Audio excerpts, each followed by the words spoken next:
And welcome back to North of the Broad. With me now is the new mayor of Port Royal. His name is Kevin Phillips. You've probably seen him on our show before because he is an attorney with Schiller and Hamilton. So congratulations on your new position. Absolutely. Thank you so much for having me, and it's really good to see you again. Well, it's good to see you. And you were on town council for 4 years and then made the decision. So why did you make the decision to run for mayor?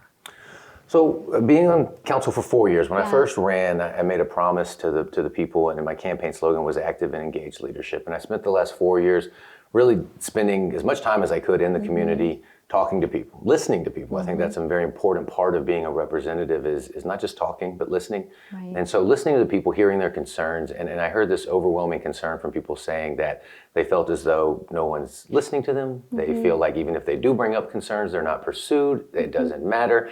And, that bothered me, and so I was asked by some residents, and then after speaking with my wife for a little bit and thinking about it and praying on it, and just decided to, make that leap and throw your hat in the ring and see if we can't, see what can happen. Yeah. And you won by a pretty good margin. Yes, ma'am. It was. I was surprised by that. It was very overwhelming and humbling. Yes.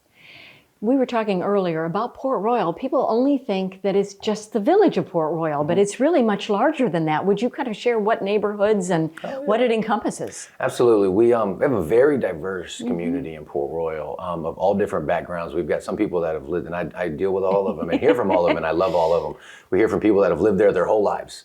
We hear people that have just not moved here, have retired and just not moved here. Some people are young families that have moved here. A lot of military families too. Oh, okay. So it's not just the village. We have got communities like Casablanca, which is right across Rebo Road.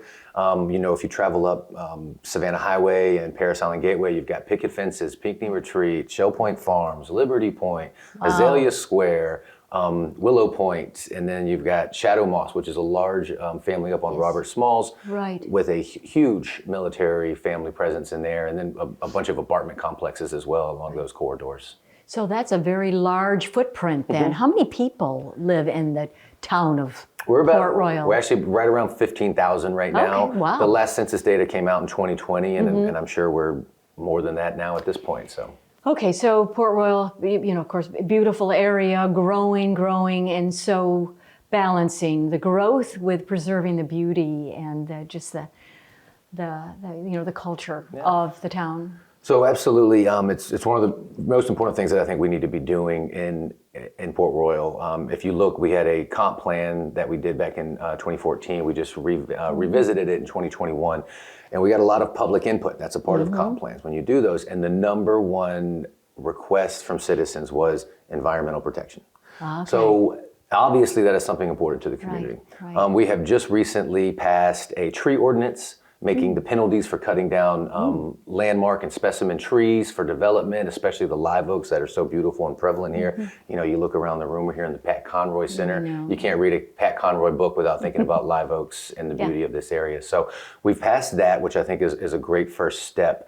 We've also just worked with the Open Land Trust and purchased some land where there's the Cherry Hill oak tree, which is the largest live oak tree, we believe, in the state of South Carolina. Really? Yes, and that's going to be preserved into a passive park and something that the whole community can use.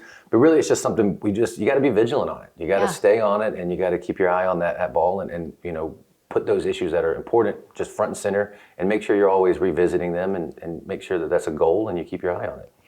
We were talking earlier about you being about 20 years younger than the current mayor. Why do you think it's important to have a young 41-year-old mayor? Well, it's diversity of opinions. Yeah. I mean, like I just said, we have a very diverse community, and councils and the governing bodies are supposed to represent those communities. So I enjoy and I love working with diverse groups of people. I think that's how you get the best answers. As long as the best results, as long as you can be, you can disagree without being disagreeable. But if everybody comes to the table with an open mind and a good heart, I really think you can find honest solutions, because people are just going to look at situations differently based on their age, where they are in their life, their history. So the person that's just moved here and retired, they're going to have a different look on a situation than someone that's born and raised here. Just like someone that's 20, starting a family is going to look at a situation differently than someone that's, later on in life. So, and all those opinions matter. And when you put them together, I really think you can get the best solutions. And are you going to be able to balance being an attorney, working full-time, and being mayor? Yeah, well, absolutely. Well, one, I've got a great boss, Bennett Schiller at Schiller and Hamilton, who really encourages all of us to, give back and stay involved in the community. As an attorney, one of the things that we do every day is solve problems for people. And, right. As a mayor and a council member, that's what you do too. So they go really well together. Thank you so much, Kevin Phillips, the new mayor of Port Royal. And that's it for this edition of North of the Broad. We'll see you next time, everyone. Bye-bye.